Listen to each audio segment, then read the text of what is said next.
Hello viewers, আসসালামু আলাইকুম। আরেকটি ভিডিওতে আপনাদের সবাইকে স্বাগত জানাচ্ছি। দেখতে পাচ্ছেন এই হচ্ছে আমার পিটুনিয়ার গাছ। আর এখানে কিন্তু বেশ অনেকগুলোই ফুল ফুটেছে এবং রেগুলার ফুল শুকাচ্ছেও। তো ফুল ফুটে যাওয়ার পর যেটা করতে হবে, এই ফুলগুলো একদম নেতিয়ে যাওয়ার পর এগুলোকে একদম বোটা থেকে ভালোভাবে ছিঁড়ে ফেলতে হবে, নয়তো কিন্তু এগুলো সিড পটে রূপান্তরিত হবে।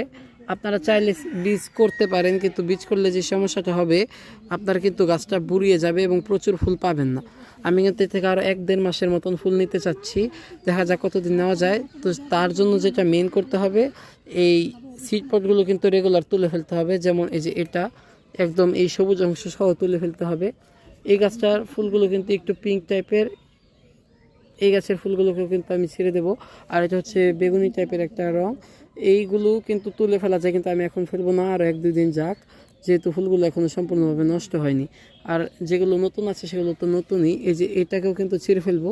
আমি কিন্তু মাঝখান দিয়ে বেশ কয়েকটা তুলেও ফেলেছি। যে এটাকে আমি রাখছি, এটার থেকে বীজ নেব আমি, 1-2টা বীজ নেব আর বাকিগুলো ফেলে দেবো। এই যে এগুলো তুলে ফেলেছি। ঠিক একইভাবে সবগুলো গাছ থেকেই কিন্তু এইভাবে শুকনো ফুলগুলোকে ছিঁড়ে ফেলতে হবে, নয়তো কিন্তু বীজ তৈরি হবে এবং অতিরিক্ত বীজ কিন্তু গাছের গ্রোথকে নষ্ট করে দেয়। প্রচুর ফুল ফোটা বন্ধ হয়ে যায় এবং ফুলের সাইজও ছোট হয়ে যায়।